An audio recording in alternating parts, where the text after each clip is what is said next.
Salut les amis, la vidéo qui vient, c'était pas quelque chose que j'étais censé vous partager, mais écoutez, quand on a une explication aussi détaillée sur la cuisson d'un œuf par le père fondateur de la gastronomie moléculaire Hervé Tiss, je me suis dit bon, même si c'est filmé devant une feuille, il m'explique un truc comme ça en off, j'avais envie de vous le partager. Pour ceux qui débarquent, on a déjà fait une série de vidéos avec Hervé Tiss. Si vous voulez vraiment voir le contexte, etc., autour de l'œuf parfait, comment faire l'œuf parfait, je vous mets le lien de la vidéo qu'il faudrait regarder avant, qui est très accessible, etc. Et là, dans ce qui va suivre, une petite explication entre voilà, qui m'a donné. Et j'ai envie de vous la partager parce que c'était extraordinaire d'avoir la chance de passer une journée avec cet homme. Et donc, je me dis, bon, on va pas perdre cette petite scène quand même. On en a d'autres dans les stocks. Mettez des commentaires pour me dire, est-ce que ces petites discussions, voilà, où on apprend des petites choses comme ça que seul Hervé Tiss, finalement, peut vraiment vous expliquer de manière claire. Ça vous intéresse que je vous les partage? Allez, bonne vidéo, salut. Alors moi, ce que j'avais compris pour la cuisson de cet œuf à 65 degrés, c'est qu'on se mettait au-dessus de 62 degrés pour cuire les protéines du blanc d'œuf et en dessous de 69 pour ne pas cuire les protéines du jaune. Est-ce que c'est correct? Oui et non. Le blanc, ici, c'est des protéines. Il y en a environ 300 sortes. De chaque protéine, il y en a des milliards d'exemplaires. Et puis de l'eau, voilà. Il est clair qu'à 62, il y a une sorte de protéine qui va faire le réseau, l'architecture, et dedans, il y en a d'autres qui sont prises, plus les molécules d'eau.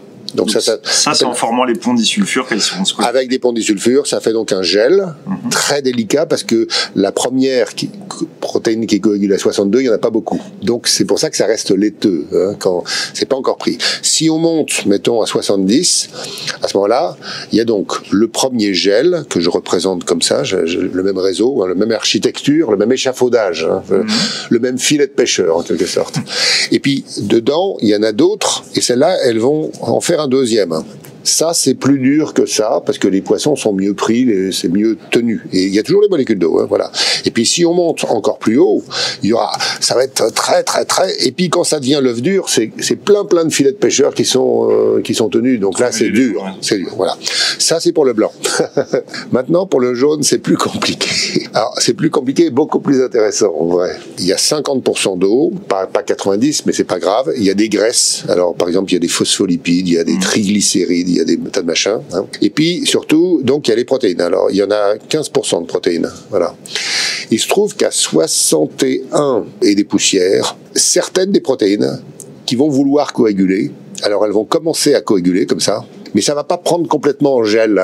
Elles sont un peu trop loin les unes des autres, en quelque sorte. Non, il y en a pas assez. Il y en a pas assez. Alors ici, on a bien fait une coagulation d'une partie, mais on n'a pas encore tout gélifié. Donc on n'a pas gélifié. Donc je mets gélifié, pas encore. Et puis quand on arrive à 66 ou 67, enfin à ce moment-là, on a la gélification du jaune. Mais ici, c'est devenu déjà plus visqueux. Parce que quand il y a des gros objets qui sont dans un liquide, on se rappelle que c'est dans l'eau ici, ils ont moins de facilité à bouger. Et donc ça apparaît plus visqueux. Ça, c'est le jaune à 66 degrés. Oui, c'est la texture qu'on a. 66, 67 degrés. Qui est super bonne. Ouais, qui est très bonne. Ouais. Après, quand l'œuf, le jaune, coagule vraiment, ça devient une boule sphérique, dure, jaune. Et donc ici, il y a un phénomène très passionnant qui s'appelle la percolation. C'est le moment où on passe du pas complètement gélifié au gélifié. Et ça, Pierre-Gilles Dogène avait bien étudié les percolations sur les gels. Et là, dans l'œuf, on le retrouve. Et je n'ai pas de preuve que c'est ça, mais je suis quasi certain. Ah oui. Ouais. Et ça, ce serait quelque chose à étudier en gastronomie moléculaire. Absolument. Voilà un travail de gastronomie moléculaire qu'on pourrait faire, explorer la percolation du jaune d'œuf en fonction de la température. Super.